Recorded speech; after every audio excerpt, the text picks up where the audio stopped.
사랑하는 형제자매 여러분, 오늘 이 귀한 말씀을 듣기 전에 잠시 시간을 내어 저희 채널을 구독하고 좋아요를 눌러주시면 감사하겠습니다. 여러분의 작은 손길이 더 많은 분들에게 하나님의 은혜와 진리의 말씀을 전하는 귀한 통로가 됩니다. 여러분의 삶 가운데 언제나 주님의 평안과 축복이 가득하기를 간절히 기도합니다. 혹시 여러분 중에 큰 기대를 품고 영화나 드라마를 끝까지 봤는데 아무런 결말도 없이 허무하게 끝나버린 경험이 있으신가요? 이야기의 모든 복선과 갈등이 해결되지 않은 채 막을 내리는 겁니다. 마지막 장면을 보고 나서 우리는 이렇게 중얼거리게 되죠.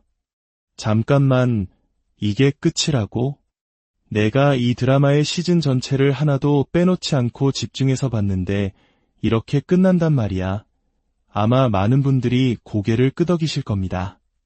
주인공들은 다시 만났을까? 선한 인물은 결국 살아남았을까?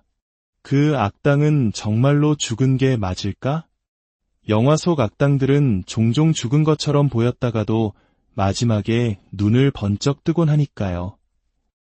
이처럼 결말이 불분명한 이야기를 싫어하는 분들께는 오늘 아주 안 좋은 소식이 있습니다. 바로 성경의 요나서 4장이 그렇기 때문입니다. 요나서는 성경에서 가장 기이하고 당혹스러운 열린 결말로 끝나는 책 중 하나입니다. 오늘 우리가 함께 나눌 요나서 4장은 어쩌면 요나서 전체에서 가장 이해하기 어렵고 듣는 이들에게는 가장 큰 답답함을 안겨줄 수 있는 장이기도 합니다.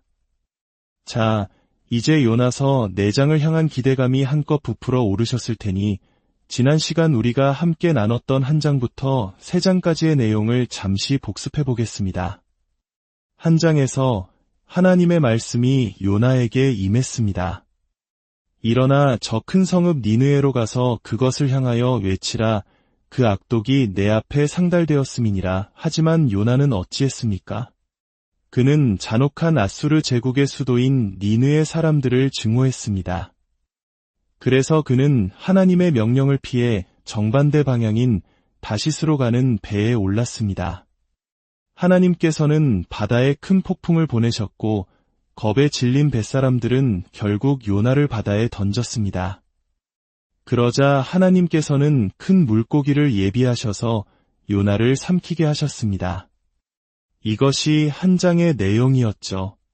2장에서 요나는 물고기 뱃속에서 비로소 하나님께 기도합니다. 하나님께서는 그의 기도에 자비를 베푸셨고 물고기는 요나를 육지에 토해냈습니다. 하나님은 자비로우신 분입니다. 한번 따라 해볼까요? 하나님은 자비로우시다. 그렇습니다. 생각해보면 그 물고기에게는 출구가 2군데 있었지만 하나님께서는 자비롭게도 요나를 입으로 그것도 마른 땅 위에 안전하게 내보내주셨습니다.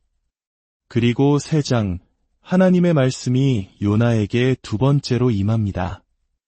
우리에게 2번째 기회를 주시는 하나님, 얼마나 감사한 일인지 모릅니다. 우리 하나님은 한 번 부르시고 끝내는 분이 아니라 우리가 돌아설 때까지 다시 부르시고 또 부르시는 분입니다. 마침내 요나는 주님의 말씀에 순종합니다. 물론 기쁜 마음은 아니었지만 그는 니느웨 성에 들어가 아주 짧고 직설적인 메시지를 선포했습니다. 40일이 지나면 니느웨가 무너지리라. 회개하지 않으면 하나님의 심판이 임할 것이라는 경고였습니다. 그런데 놀라운 일이 벌어졌습니다. 요나의 설교를 들은 니느웨의 모든 백성이 왕부터 가장 낮은 자리에 있는 사람까지 모두가 죄를 회개하기 시작했습니다.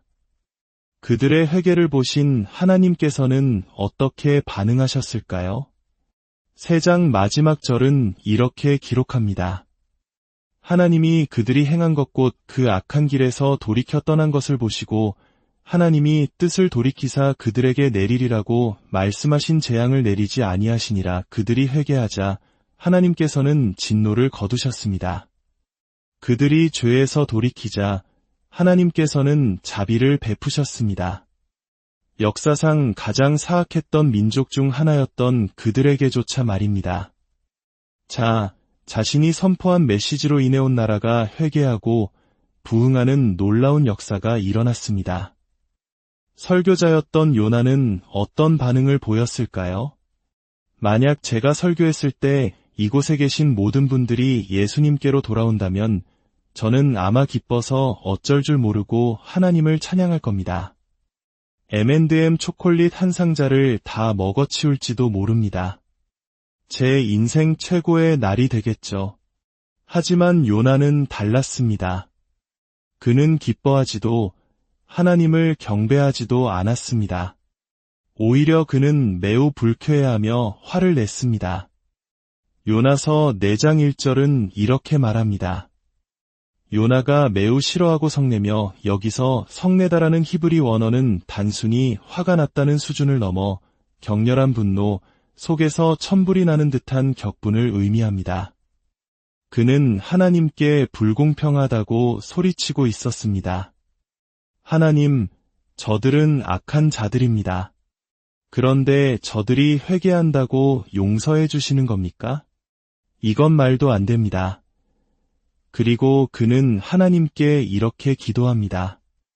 여호와여, 내가 고국에 있을 때에 이러하겠다고 말씀하지 아니하였나이까? 내가 이럴 줄 알았습니다. 그래서 내가 빨리 다시스로 도망하려 했던 겁니다. 이어서 그는 하나님의 가장 아름다운 성품에 대해 불평하기 시작합니다. 주께서는 은혜로우시며 자비로우시며 노하기를 더디하시며 이내가 크시사 뜻을 돌이켜 재앙을 내리지 아니하시는 하나님이신 줄을 내가 알았음이니이다. 잠시 멈춰 생각해 봅시다. 요나는 하나님의 성품을 정확히 알고 있었습니다. 하나님이 어떤 분이십니까? 은혜롭고 자비로우시며 노하기를 더디하시고 사랑이 풍성하신 분. 우리가 섬기는 하나님이 바로 그런 분입니다. 하지만 요나는 그 은혜와 자비가 자신에게만 적용되기를 바랐습니다. 자기가 증오하는 니느의 사람들에게는 결코 적용되어서는 안 된다고 생각했던 것이죠. 그래서 그는 절망에 빠져 이렇게 외칩니다. 여호와여, 원하건대 이제 내 생명을 거두어 가소서. 사는 것보다 죽는 것이 내게 나음이니이다. 저 악한 자들을 살려주실 거라면 차라리 저를 죽여달라는 겁니다. 하나님의 선지자 요나의 입에서 나온 말입니다. 우리는 쉽게 요나를 비난할 수 있습니다. 어떻게 하나님의 선지자가 저럴 수 있지? 하지만 그의 입장이 되어 생각해보면 조금은 이해가 가기도 합니다. 당시 아수르, 즉 니느의 사람들은 극도로 잔인한 민족이었습니다. 그들은 정복한 지역의 여성들을 겁탈하고 아이들을 살해했으며 남자들을 고문했습니다. 학자들은 요나의 가족이나 친척 중 일부가 아수르인들에게 끔찍하게 고문당하고 살해당했을 가능성이 매우 높다고 추정합니다. 이는 마치 일제강점기 시절 우리 민족을 핍박했던 이들을 위해 기도하라는 명령을 받은 것과 같은 상상하기 힘든 고통이었을 것입니다. 그에게는 씻을 수 없는 역사의 상처와 아픔이 있었습니다. 그럼에도 불구하고 우리는 인정해야 합니다. 요나는 결국 하나님의 뜻을 행했습니다. 비록 마음은 불편했지만 그는 니느웨에 가서 심판의 메시지를 선포했습니다. 여기서 요나는 우리 중 많은 이들이 가진 문제를 보여줍니다. 그것은 바로 하나님의 마음 없이 하나님의 일을 할 수 있다는 것입니다. 우리는 올바른 태도나 동기 없이도 하나님이 원하시는 일을 할 수 있습니다. 하나님, 명령하시니 하기는 하겠습니다만 저는 정말 싫습니다. 또는 올바른 일을 하면서도 그 동기는 완전히 잘못될 수 있습니다. 예를 들어 하나님께서 바치라고 하신 것을 드리지만 마음속으로는 아까워합니다. 혹은 성경 앱의 연속 읽기 기록을 깨고 싶지 않아서 억지로 말씀을 읽기도 합니다. 우리 솔직해져 볼까요? 그런 경험 없으신가요? 하나님께서 용서하라고 하시니, 네, 용서는 하겠습니다. 하지만 그들이 한 짓은 절대 잊지 않을 겁니다. 라고 다짐하기도 합니다. 네, 교회는 가겠습니다. 하지만 봉사할 시간은 없습니다. 이처럼 우리는 하나님의 뜻을 행하면서도 정작 그분의 마음과는 멀리 떨어져 있을 수 있습니다. 이야기는 계속됩니다. 요나서 4장 5절입니다.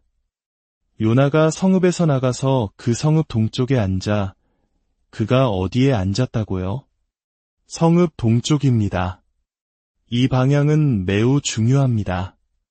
성경에서 동쪽으로 가는 것은 종종 하나님의 임재로부터 멀어져 추방이나 속박의 상태로 들어가는 것을 상징하기 때문입니다. 창세기 3장에서 아담이 죄를 짓자 하나님은 그를 에덴 동산의 동쪽으로 내쫓으셨습니다. 창세기 4장에서 가인은 여호와의 앞을 떠나 에덴 동쪽 너 땅에 거주했습니다. 창세기 13장에서 아브라함과 롯이 헤어질 때 롯은 동쪽으로 이동하여 소돔 땅을 선택했습니다. 그 결과는 비참했죠. 에스겔 8장에서는 사람들이 성전의 문지방을 등지고 동쪽을 향하여 태양에게 예배하는 모습이 나옵니다. 요나 역시 불순한 동기로 하나님의 뜻을 행한 뒤 동쪽으로 갔습니다. 이는 그가 다시 하나님을 등지고 있음을 상징적으로 보여줍니다. 이것은 우리에게 개인적으로 다가오는 질문입니다. 우리 역시 입술로는 하나님을 나의 주님이라고 고백하면서 실제 삶에서는 하나님께 등을 돌리고 살아가고 있지는 않습니까? 예수님은 나의 구원자이십니다 라고 말하면서 정작 그분을 내 삶의 주인으로 모시지는 않는 것입니다. 내가 원하는 것을 해주시길 바라면서 정작 내가 하고 싶은 대로 살아갑니다. 그러나 좋은 소식은 우리가 해야 할 일은 단지 돌아서는 것 뿐이라는 사실입니다. 우리가 돌이키기만 하면 은혜롭고 자비로우신 하나님께서 우리를 언제나 기다리고 계십니다. 이제 요나의 마음이 조금씩 이해되기 시작합니다. 왜냐하면 그의 모습 속에서 제 자신의 모습을 발견하기 때문입니다. 그는 지금 어린아이처럼 떼를 쓰고 있습니다. 뜨거운 태양 아래에서 불편함에 짜증을 내고 마음은 상할 대로 상해 있습니다. 바로 그때 4장 6절에서 하나님은 무언가를 예비하십니다. 이전에 큰 물고기를 예비하셨던 것처럼 말이죠. 하나님 여호와께서 박넝쿨을 예비하사 요나를 가리게 하셨으니 이는 그의 머리를 위하여 그늘이 지게 하며 그의 괴로움을 면하게 하려 하심이었더라. 요나가 박넝쿨로 말미암아 크게 기뻐하였더니 하나님은 자비롭게도 그의 불편함을 덜어주셨고 요나는 크게 기뻐했다고 성경은 말합니다. 여기서 크게 기뻐했다는 표현은 길에서 10,000원짜리 지폐 한 장 주었을 때의 기쁨이 아닙니다. 복권에 당첨된 것과 같은 극도의 환희를 의미합니다. 그런데 그가 왜 그렇게 기뻐했을까요? 니느의 백성들이 구원받았기 때문이 아니었습니다. 하나님께서 자신의 불편함을 덜어주셨기 때문입니다. 그의 관심은 여전히 자기 자신에게만 머물러 있었습니다. 이 지점에서 저는 제 자신을 돌아보며 불편함을 느낍니다. 저 역시 하나님의 축복과 공급하심을 받는 것은 사랑하지만 그분이 주시는 교훈과 훈련의 과정은 피하고 싶을 때가 많기 때문입니다. 우리는 고난의 과정을 건너뛰고 축복으로 직행하고 싶어 합니다. 하지만 하나님은 우리를 성장시키기 위해 때로 시험을 허락하십니다. 하나님은 요나에게 중요한 교훈을 주려 하셨습니다. 요나가 박넝쿨 그늘 아래서 편안함을 느끼기 시작했을 때 바로 그때 하나님은 그의 믿음을 흔드십니다. 우리가 안주하기 시작할 때 하나님은 우리가 여전히 그분을 필요로 한다는 사실을 가르쳐 주십니다. 7절과 8절입니다.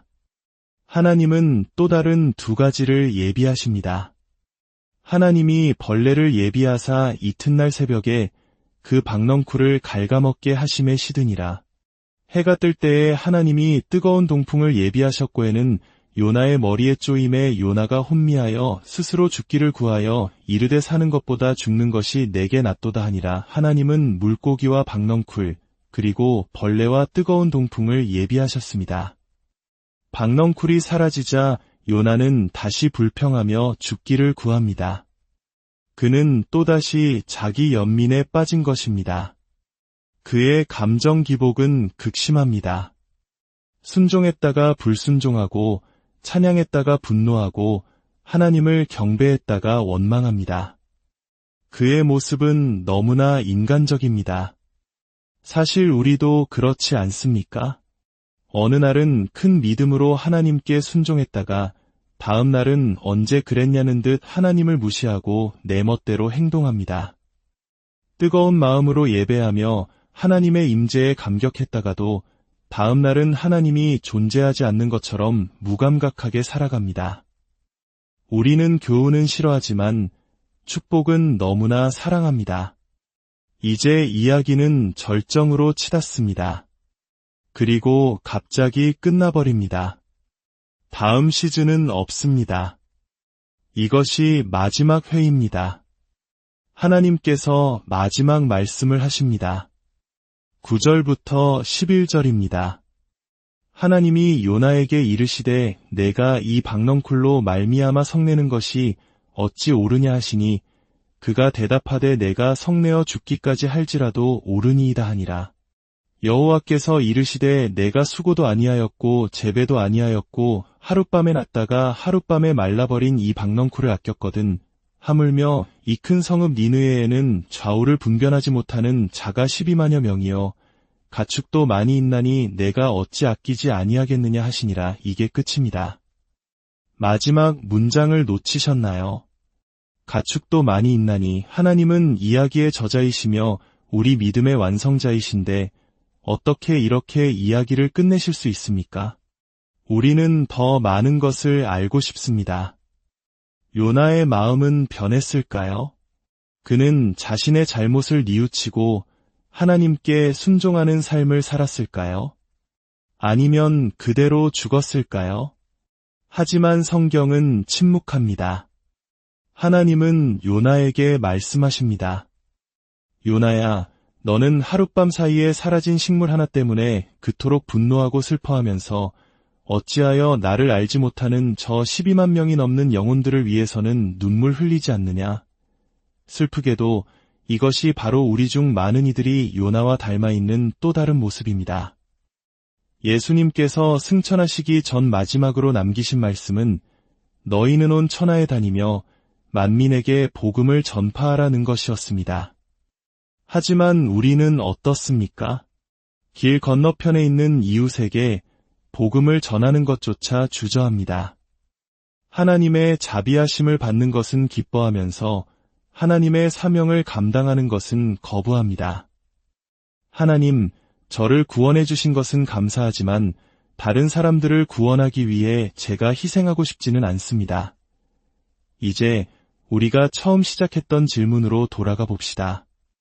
요나서의 진짜 주인공은 누구일까요? 힌트를 드리자면 요나가 아닙니다. 요나서의 진짜 주인공은 바로 하나님, 우리 주 여호와 하나님이십니다. 요나는 우리처럼 문제가 많은 사람이었습니다. 하지만 요나의 태도나 행동이 하나님의 성품을 결코 바꾸지 못했다는 사실을 주목해야 합니다. 요나가 어떻게 행동하든 불평하든 반항하든 하나님은 여전히 하나님이셨습니다. 왜냐하면 우리 하나님은 언제나 은혜로우시며 자비로우시며 노하기를 더디하시며 인애가 풍성하신 분이기 때문입니다. 사랑은 그분이 하시는 어떤 행동이 아니라 그분의 본질 그 자체입니다. 요나의 이야기는 신약의 예수님을 가리킵니다. 예수님 또한 구약의 요나를 언급하셨습니다. 마태복음 12장에서 예수님은 말씀하셨습니다. 요나가 밤낮 사흘 동안 큰 물고기 뱃속에 있었던 것 같이 인자도 밤낮 사흘 동안 땅 속에 있으리라. 그리고 이어서 이렇게 말씀하셨습니다. 요나보다 더 큰 이가 여기 있느니라. 요나보다 더 크신 분, 그분은 바로 예수 그리스도이십니다. 요나는 하나님으로부터 도망쳤지만 예수님은 하나님의 뜻에 온전히 순종하셨습니다. 요나는 자신의 뜻을 위해 싸웠지만 예수님은 나의 원대로 마시옵고 아버지의 원대로 하옵소서라고 기도하셨습니다. 요나는 죄인들을 견디지 못했지만 예수님은 바로 그 죄인들을 위해 오셨고 그들과 함께 식사하셨으며 그들을 사랑하셨고 마침내 그들을 위해 십자가에서 죽으셨습니다. 왜냐하면 예수님이야말로 하나님의 마음을 온전히 품으신 분이기 때문입니다. 어쩌면 오늘 이 말씀을 듣는 여러분 중에도 요나와 비슷한 분이 있을지 모릅니다. 때로는 하나님과 가깝다가도 때로는 그분을 무시하며 살아갑니다. 때로는 그분을 예배하지만 때로는 그분이 일하시는 방식이 마음에 들지 않습니다. 지금 두려움과 걱정, 외로움 속에서 절망하고 계신 분이 있습니까? 삶을 살아갈 가치가 있는지조차 확신하지 못하는 분이 있습니까? 하늘로부터 들려오는 음성을 들으십시오. 여러분은 결코 혼자가 아닙니다. 우리 하나님은 결코 여러분을 떠나지도 버리지도 않으십니다. 아무런 희망이 없다고 느껴질 때에도 하나님과 함께라면 우리는 결코 절망하지 않습니다. 하나님의 말씀이 요나에게 두 번째로 임했던 것을 기억하십시오. 우리 하나님은 두 번째 기회를 주시는 분입니다. 오늘 하나님께서 여러분에게 다시 한 번 기회를 주십니다. 순종할 기회, 그분을 부를 기회, 회개할 기회, 그리고 하나님, 당신이 필요합니다. 당신과 가까이 있고 싶습니다. 라고 고백할 기회를 주십니다. 하나님께서 주시는 모든 기회는 여러분의 선택을 요구합니다. 우리 하나님은 어떤 분이십니까? 은혜로우시며 자비로우시며 노하기를 더디하시며 사랑이 풍성하신 분입니다. 한 사람도 멸망하지 않는 것이 하나님의 뜻입니다. 그래서 하나님은 자신의 아들 예수님을 이 땅에 보내셨습니다. 예수님은 우리의 모든 죄를 짊어지시고 십자가에서 죽으셨습니다. 그리고 사흘 만에 죽음을 이기시고 부활하셨습니다. 이제 누구든지 주의 이름을 부르는 자는 구원을 받을 것입니다. 당신이 어떤 삶을 살아왔는지는 중요하지 않습니다.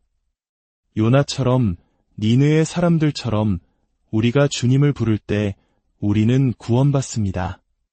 이제 당신은 어떻게 하시겠습니까? 죄에서 돌이켜 하나님을 향하십시오. 당신의 삶을 그분께 내어드리십시오. 그렇게 할 때 하나님은 당신을 새롭게 하시고 당신의 모든 죄를 용서하실 것입니다. 함께 기도하겠습니다. 하늘에 계신 아버지, 나의 뜻을 내려놓고 주님의 뜻에 순종하기 원합니다. 나의 모든 죄를 주님 앞에 고백합니다. 예수님, 저를 구원하여 주시고 제 삶의 주인이 되어 주십시오. 주님의 영으로 저를 채우셔서 남은 생애 동안 주님을 알고 섬기며 따르게 하옵소서. 이제 나의 삶은 나의 것이 아니라 주님의 것입니다. 자비로우시고 은혜로우시며 노하기를 더디하시는 하나님, 저를 사랑해 주셔서 감사합니다. 제 모든 삶을 주님께 드립니다. 주 예수 그리스도의